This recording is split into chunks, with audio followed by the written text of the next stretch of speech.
Hi, good day. I'm Michael Stewart, and it is so good again to be back on TLC, and this is Transforming Lives Continually.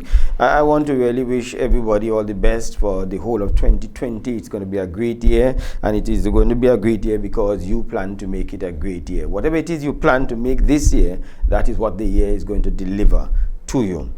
I want to talk today on a very important topic, and it might sound a bit controversial in some of the cases, and some people may agree and some people would disagree, but that's all fine. But I really want to be able to get your feedback on the thing that we're going to be discussing. But I want to say what I'm saying, I say it with much passion. And I want to talk about domestic violence from a man's perspective. Domestic violence from a man's perspective. My perspective. Right? And so some men would agree and some men may not agree. I want to say, first of all, at the onset, that domestic violence is abhorred. It is against the law. It is a criminal offense. It is wrong. It is unethical. It is immoral. So therefore, there's no way that we could support domestic violence. I represent a group called Be Men, which is Be Male Examples Now. And in this group that we formed this group of men, for men, to be able to help men. And we are unequivocal in our position that domestic violence is wrong. And we also support the whole idea of the day against violence against women. But we also support that there must be a day of the day against violence, and not necessarily violence against women. Because what are we saying when we say day against violence against women? Are we saying that if it is against men, it's all right, but we must not do it against women? So those are some of the considerations that I want us to look at. While we support the whole idea that there must never be any abuse against a woman, there must never be any abuse against children, there must never be any abuse against men, there must never be an abuse even among homosexuals, there must never be abuse in the society. So abuse itself is wrong. So I want to make that abundantly clear as far as the perspective is concerned. Inside of the discourse, I want to be able to say that we need to give this discussion a good balance so that it does not appear to be pandering towards victim, the woman, or pandering against perpetrators. In this case, it is perceived as the men, because it is also unchallenged that the majority of known violence against partners in relationships is men against women. The majority of the known violence, where we say it has gone to court, it has resulted in death, etc., it's men. And so therefore, I want to before I go further, to plead with men that there is no excuse we can give for such an atrocity. We all have girl children. We all have sisters. We all have aunts. We all came from mothers. We all have an affinity in some way or the other to a woman. Many of us were taught in school by some wonderful women. And so therefore we must keep that in mind whenever we are talking about how we interact with women. Women are not tools. They are not our somebody to be used by us and so on. They are our partners, and that must be clear. So as we talk about that, let's also keep that in mind, and therefore this group, Be Men, is a support group for men who are having challenges in their relationships. Do not move to violence, do not move to abuse, do not move to killing. This year has started off in a way that is so heart-rending to this nation, that people are crying and a lot of hurt, and a lot of families are dislocated and dysfunctional because of what has taken place with the number of women who have been killed at the hands of men. So whenever we have a situation that a man and a woman seem as though it cannot work, I want us as men to be able to appreciate and accept that the woman's right to leave the relationship is hers. So we don't want to give the impression that a woman has to stay with a man because of compulsion. A woman should stay with a man because she voluntarily wants to stay. And so therefore, as we interact with women, men must be able to treat and serve a woman in such a way that she, of her own volition, wants to stay with us. And I want us to be able to be clear on that.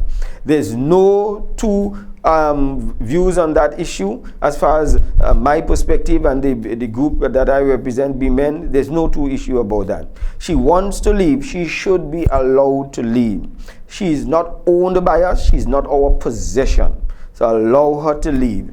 And if you therefore think that this is a woman of value and this is a woman that you want in your life, then by all means, treat the woman at the best level possible. You see? And if it is a woman who you do not want to keep, just allow her to leave. All right? So I hope that we have made that abundantly clear. And without any reservation or caveat towards that one. So as we look at that, there are men, however, who are challenged in this relationship. And in the discussion, we want us to understand that just as the women are challenged in relationships, in the domestic affairs, men are also challenged. And I think that sometimes we give the impression that it's only the women are victims. And I want to be able to point out that many men are victims also. And many men are silent in the process. And silent in the process, especially when we come out and we figure that we are going to give the nation the impression that a woman is the only person who suffers in this situation. And so I want to share with you some things. So while we have accepted that violence has no excuse, let's see if we could find out some of the reasons that might lead to some of these things. And then I might hear somebody say, well, if you're giving a reason, you're giving an excuse. No, a reason is not necessarily an excuse. You know, and the reason why I say that, I remember some years ago, I met a young man. This young man used to operate, and I hope that he still doesn't, I don't think he does, but he has been operating in a very hostile, violent way. We used to run a group with young people, and he always looks for a fight. Even if there is no fight, he creates a situation that he can get a fight. He was a bully, and many times he will come there, and it's as though he's not settled, as though everything is not right, and so on. His behavior had no excuse for the way how he used to treat some of those other children. He used to just walk up to somebody and just box them. You can't give an excuse for that. What excuse do you have for that? But there was a reason. And so those of us who were running the session felt that something needs to be done to intervene in this situation. I decided to sit down and talk with the young man. And I found out this with the young man. Having sat down with him, I recognized that this boy comes from school every day of the week and meets no parent at home. He comes from a single parent home. And he has a visiting father or a visiting male. So he does not have any supervision, and he sees about himself even though he goes to school, his mother will come home late, etc. But one of the things that he said to me that has remained indelibly marked on my mind is that he'll come home and there's nothing to drink. He's thirsty, he's a young man, he run up and down in school and he come home and he's thirsty. There's no water in the fridge, but what is in the fridge are always beers. Beer. So what he has learned to drink to quench his thirst has been beers, because that's what the parents have in the fridge. He's also angry at the fact that he cannot have a home and a family and so on, and he comes and he takes it out. Now, can you give an excuse for him hitting those people? No, you can't give an excuse. Can you give a reason? You certainly can. So it is now that we understand the reason intervention can now be made. So we met with the parent, we explained to them the impact and his behavior, etc. And then we saw changes taking place. Now, and those changes manifested in the way he interacted with people because the intervention now worked. I want to say that the reason I'm saying all of that is to understand that while we look at this issue of domestic violence in the home, there's no reason for a man having to abuse a woman, having to hit a woman, etc. But there might be there's no excuse, but you might be able to find a reason. While there's no excuse, there might be a reason. And if you look at the reason, intervention is more possible once you look at reason to be able to stop something that it has no excuse. That's my perspective on it. And so that young man made his change, and for the time that we were able to monitor him, those changes took place. His parents had no knowledge that he has really made the changes. They started giving more support, etc. Now many years have passed. I'm not too sure I could even recognize the guy if he comes before me, because he would have grown quite a bit since then. So let's examine some of the perspective from a man as we look at it. I googled some of the symptoms of abuse, and I wondered, why is it that these symptoms of abuse sometimes are only applied to women, where it is from the standpoint of a man treating a woman, it becomes abuse. And it does not become abuse with a woman treating a man the same way. Abuse is abuse from both sides. So, as we look at it, you tell me whether this only applies a man to a woman and does not also apply from a woman to a man. Listen to one, and this is, I didn't write this. These are the people who have done the research and said these are symptoms and these are the things that abusive people do. One, you call the person names. This is what they say. If a man is calling a woman name, or calling a woman a whore, calling a woman all sort of derogatory names, that's abuse. The question is, do women call men names? Do they call men by any name that is derogatory? Do you understand? And the answer is yes. So therefore, this is why I'm putting out on the perspective, we need to help both parties. Insults, put downs, where you put down the person's own self-esteem and so on. And so you find that also takes place. Prevents you from going to work or to school, or prevent you from going places. And I have known where men, I have been teaching programs and so on, and a woman came in and she mentioned that she does not want to have a receipt for having to take the class because the man she's with does not want her to come and upgrade herself. He says he wants her to stay home, doesn't want her to do any educational things and so on. Let us just stay home and take care of the children. So she comes secretly, and so she does not want a receipt to leave any evidence that she's doing it. That is abuse, because he is, according to this, preventing her from going and achieving some of her own actualizations. But you know, I spoke to a gentleman who is a university lecturer, and he tells me that he wanted to take a particular course, a particular program, in order to be able to branch off of what he does as a grown professional. And his wife constantly harasses him about having to leave to go to the classes. And so now he gave up the class because he cannot take on all of the harassment that he gets. Isn't that abuse?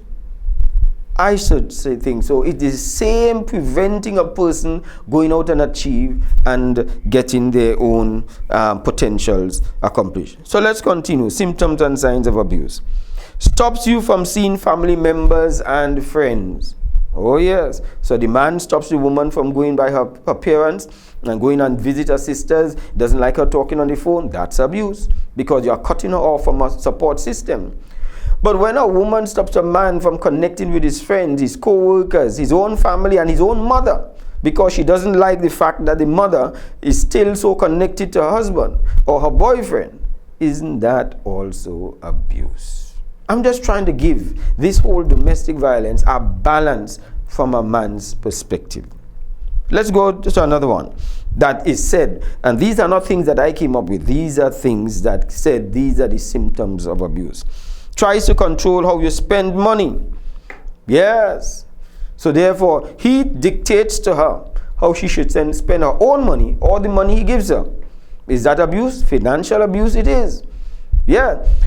But isn't it abuse when a woman says to a man who was married to somebody else and has children with somebody else, or has children somewhere outside, and he wants to support his own child, and the woman he's currently with raises hell for him taking the money to give it to that child because of the fact that all his money should go to the children she has made for him? Isn't that abuse? I would think so. Balance. So it says also that when the person acts jealous, is also abuse. This is what the professionals are saying is abuse, when the person acts jealous. Yeah.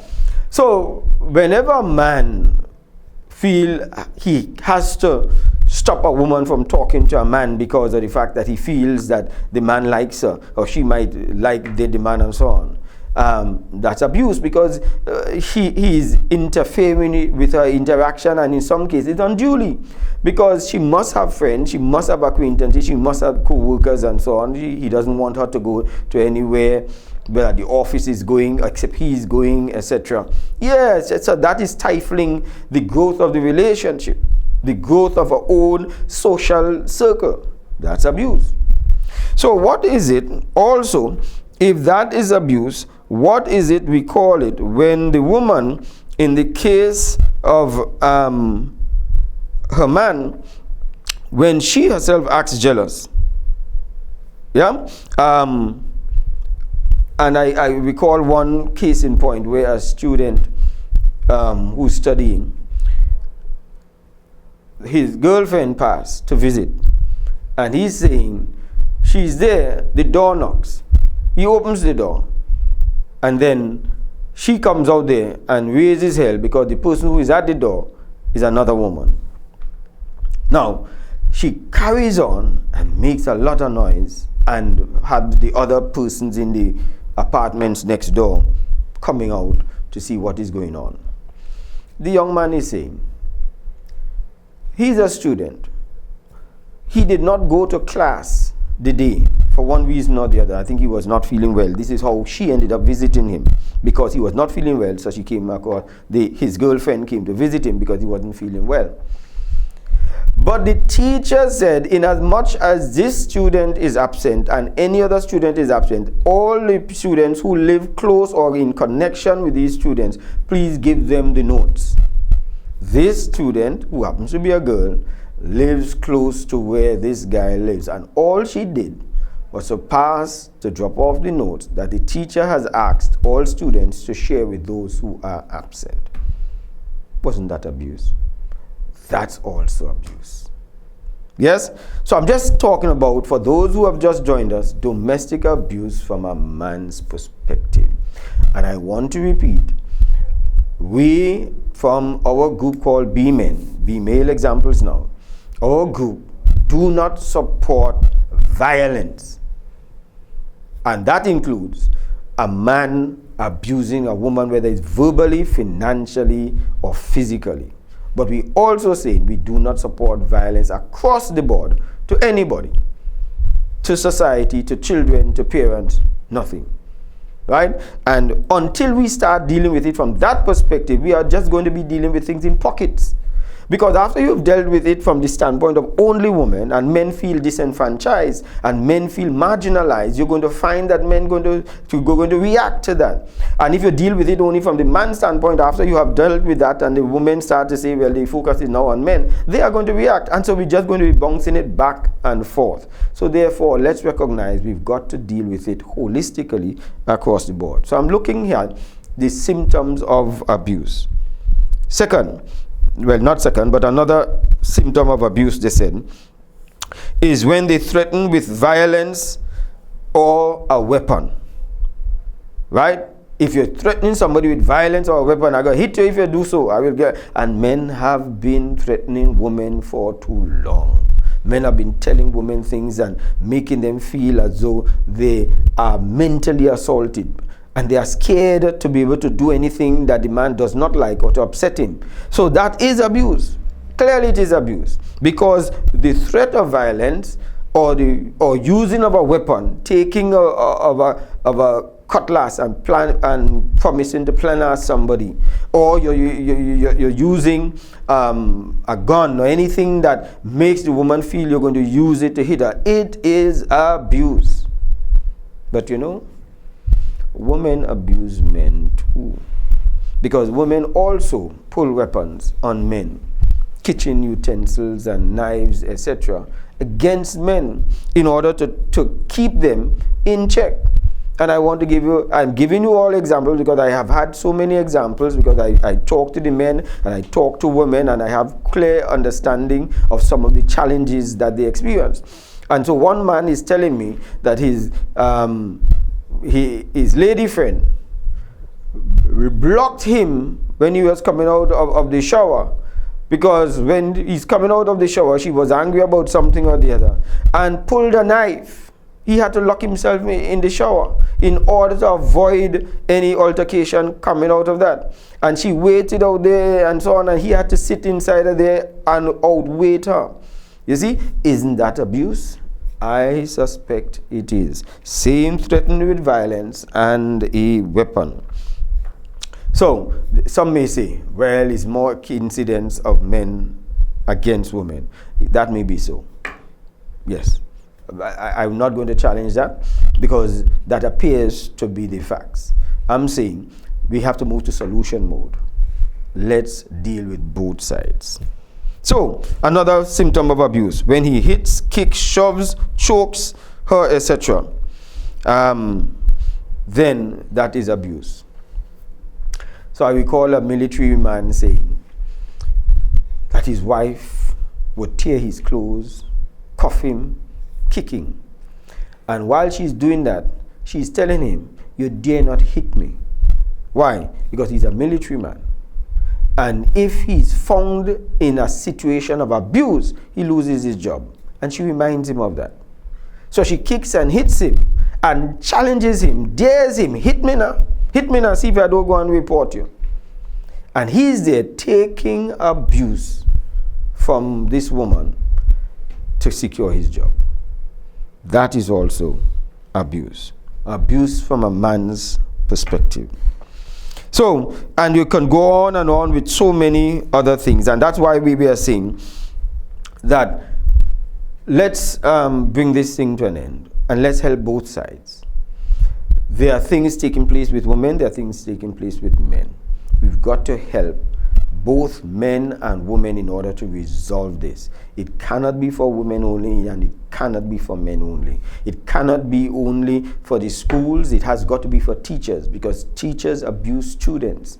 Students abuse teachers. We've got to make sure that we just stamp it out and put a no tolerance level to this thing called abuse. Let me just tell you of some of the unequal issues that also come out. Women claim that there are things that men do that they get away with and sometimes praise, and women do them and they are condemned. I'm suggesting that the same thing happens also with men, and so therefore you have to be able to look at it at both sides. There are women who have 4 and 5 children with 4 and 5 different men, and there are men with children with 4 and 5 different women.